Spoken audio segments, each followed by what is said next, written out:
4 weeks. But I think he was being really nice about it because he knows how much I want it. In fact, you know, when you fill out all those forms at the clinic, I put in there, he said, goals. I said, to win the club championship. He said, that's not really what I was looking for. Okay. Now, you belong to Kirkray, and tell us about how you play, your handicap. My index is 9.9. Oh, my God, that's fantastic.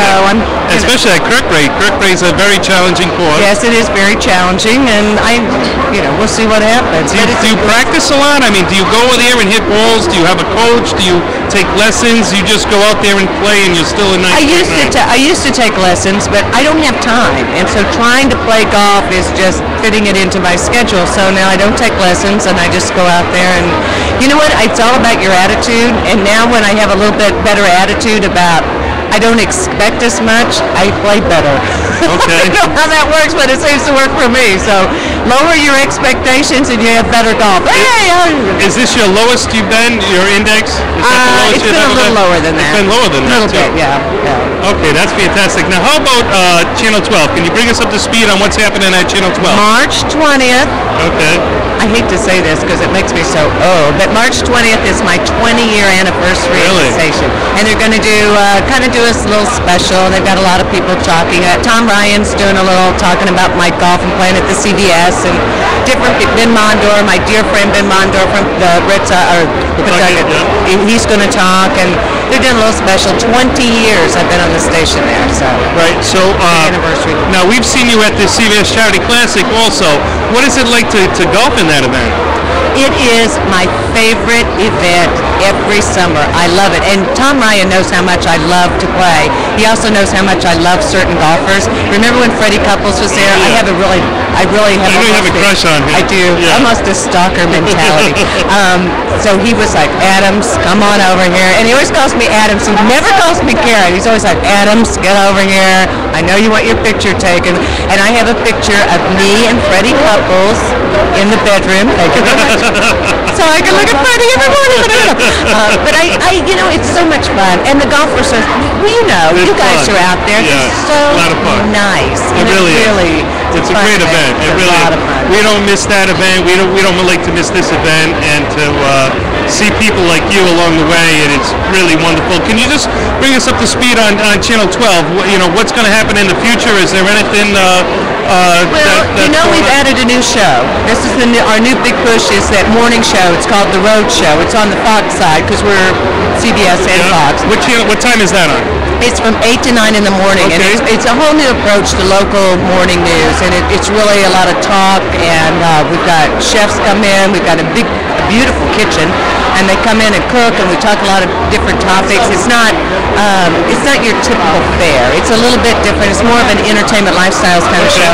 So that's been a big push. It just premiered on February 18th, I think was the date. Okay. And it's an opportunity truly for a lot of talent to come in and come through, bands that come through, actors, to showcase that we don't always get to do. You know the news. The news is pretty segmented, and we don't have a lot of time. So this show is our new big push. Well, great. Not mine, but I'm not on it, but it's a big push for the station. I'm still doing the 5, 6, and 11. Okay, so you're doing the 5 and 6 o'clock? And the 11, Monday through Friday, is it? Okay. Well, Karen, it's great to see you again. Thank you so much. Thanks for bringing us up to speed on your golf game and on Channel 12, too. We really appreciate it. You got me early at the bartender's call. Thank you. Later. Thank you. Back to you guys. Have a good night. Thanks, Karen. Great job. I appreciate that. Thank you. Hi, this is Ken Castellone at the 13th Annual Bartenders Ball with Lindsay and Kim. And they're with 3 Olives Imported Vodka? Yep. Can you tell us a little bit about the vodka that you're serving tonight? It's distilled 4 times, and it's got a really smooth taste, and it was made from English wheat, and we have a lot of different flavors, and it goes down really good. Now, what is your favorite vodka? This one, actually, it's the cherry. Why is that your favorite? Cherry's my favorite flavor, and it literally tastes like candy whenever you have it in a mixed drink. So. Fantastic. How about yourself? I prefer the grape one with Red Bull. It tastes really good. Now, you're holding a very nice vodka there. It's one of my favorites. And what is this used for? What kind is this? This is the espresso one. You can have it on the rocks or mix it with Bailey's or milk. So you would make an espresso martini with this? Yes. Okay, and what kind of vodka do you guys compete with or compare your vodka to, the 3 Olive vodka?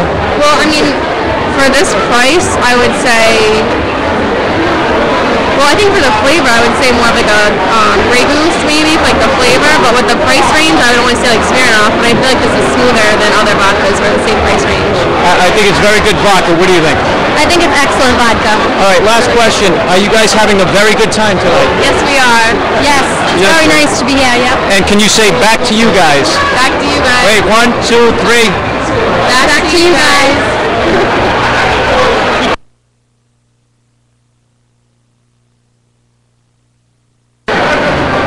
Hello, this is Ralph Medici on JTV at the 13th Annual Ocean State Bar and Restaurant Service Ball with Roger T. Roger, how you making out today? Very good, very good. And by the way, welcome back, guys. You guys do a great job every year, and you cover the bartenders ball. We really appreciate you coming and interviewing my people. Really Thank you. We're here with Mary too. Mary, you're the co-chair. Tell us what your role is here today. Actually, I just more or less send out the mailings for the sponsors and get things together and do all the paperwork. Okay, now Roger, as chairman, you've been doing it for. You've been chairman for 13 years now. Yes, actually, Mary and I started it. Mary was one of the original members when we started 13 years ago, and over the 13 years, we've raised over $250,000 just for that one charity, which is Rhode Island Food Bank. But we've also raised a lot of money for other charities. Now, Mary, Roger just talked about some of the other charities that you work with besides the food bank. Can you talk a little bit about them? Yes, we do cystic fibrosis, Wish Come True, hospice. I believe we've done the Cancer Society. Now, what is your background? Yes. What is your background in the restaurant and food industry? I have nothing to do with the restaurant business. And how did you get involved with this, Mary? Roger wrote me into it because at the time I was a legal secretary and I did all the paperwork for the nonprofit and just went ahead and had some attorneys help us out with some paperwork to become a nonprofit organization for the charities. The 501c3 or 501c3. 501c3, okay. Okay, so you got all that all together for Roger, and you're still involved with it? Yes. Okay. He wouldn't let me leave. He's not going to let you leave. I know he tells me you're his right-hand lady. Now, Roger, tell us, you've been doing this for 13 years now. How much longer can you do this? I'm never going to be completely out of it, to be honest with you. I'm stepping down as chairman. I'd like to see someone take it over, but I'll be there to help him, and I'm quite sure Mary will also. It's just that I'm getting older.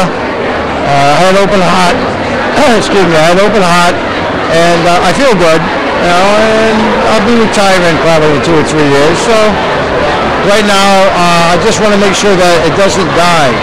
So if someone takes it over, I'll stay 2 or 3 years to help them. But I won't be in the capacity that I am right now. Right. So you just want someone else to step up and to do some of the roles that you and Mary do in your place. I want to learn it. Yeah. And learn it. And I'm sure you're gonna school them and coach them and be their mentor. Exactly. Isn't that true? Yes. We'll be there on the sidelines to help them along. We'll participate every year, but it's just after 13 years, it's Absolutely. time for a new breed to take over. Absolutely. It's quite an accomplishment that you both of you had to raise all the money that you did. And look at this place. It's crowded tonight. I mean, they're predicting like a blizzard outside and everything like that. And it didn't shun anybody away. It's unbelievable, Roger. Well, the thing of it is, too, that they can rent a room for like $108. I mean, it's like a great weekend for you. And the majority of your restaurants are closed on Monday or they don't work on Monday. So they come on Sundays like a Saturday night for them. They don't lose any money because the restaurants are slow anyway, all closed. And you see them. They're coming out of the woodwork, and it does it every year. It's great. It's incredible. It really is. It really is. Now, tell us, we talked to you last year. Yep. From between the last year's show and this year's show, how do you envision this event, help people out? Oh, I tell you, 100%, 100%. Even more now, I think your charities are all looking for money. There's no money. People don't have money to give to your charities. And if you can continue, even if we, example, Wish Come True, we give them $4,000 a year. Even if I gave them $3,000, okay, that's still great because they've had so many other people who are not giving anything, who are no longer running anything to help them out. Yeah. So you know, and we haven't missed a beat in all the years. Everybody gets their share. 50% of the money that we raise goes to the Rhode Island Food Bank, and they usually end up with about $11,000 a year. Last year we raised $22,000, and the food bank got 11 of it, and we distributed it among other charities. Something that people don't realize that I'd like to say this too. A lot of your soup kitchens, they have to buy the food from the food bank. I don't know if you've ever heard this before. They buy it by the pound.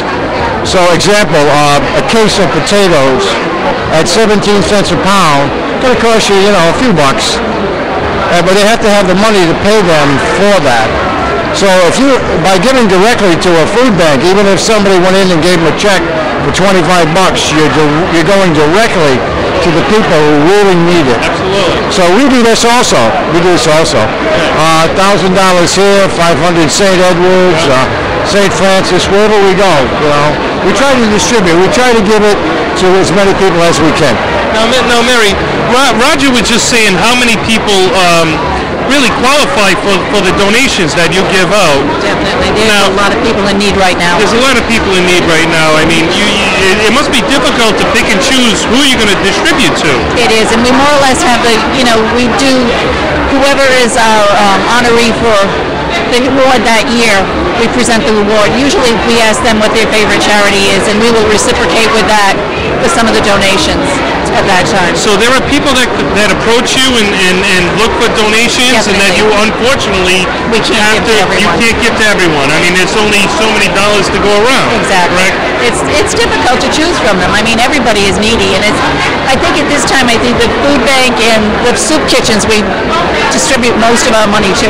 If we have money over towards like November of the end of the season, we will give to the food bank as far as like the turkeys or whatever. We'll come across with another $1,500 on top of what we've already given them to help the people for the holidays. So we try to do our best with the food banks. Right. Well, you definitely do. Now, Roger, tell us about the future. What would you like to see this event be like in the next, 1 year, 5 year, or 10 years? I'd like to see this event continue. The groundwork has been laid with 13 years. No question. It needs a little bit of work. This is a new move for us being here. We'll fine-tune it, but I'll tell you something, it's running pretty smooth tonight. No doubt. You know, that's because we've had the experience of the years of making mistakes. And the crowd always is super. They're always super. And it's a hospitality association.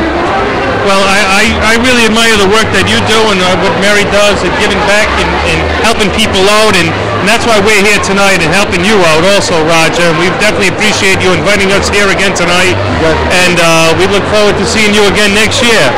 So from all of us, back to you guys on JTV. Thank you for watching.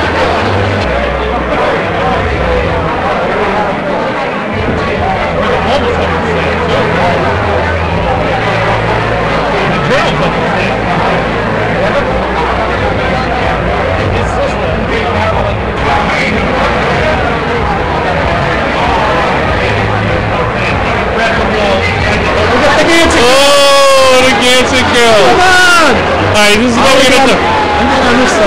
No, Steve, you're going to come next to me. No. Steve, you can interview them. I'm going to interview you, and you can interview them. All right? You're on TV.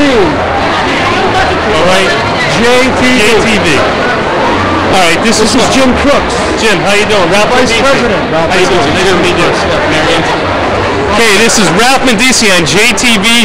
We are here at the 13th Annual Ocean State Bar and Restaurant Service Place. 13 years, Steve. I'm here with Steve Smith and everybody from Narragansett. We got the Gansett girls over here. Gansett girls and the Gansett boy there. Now, Now, Steve, tell me what's going on here tonight. The Bartenders Ball? Yes. 13 years. Take it over. 13 years. I have the same shirt on as I had last year. That's because I'm promoting my favorite beer tonight. And I have the vice president of the very famous Narragansett Beer, Mr. Jim Crooks. You'll notice he's drinking white beer.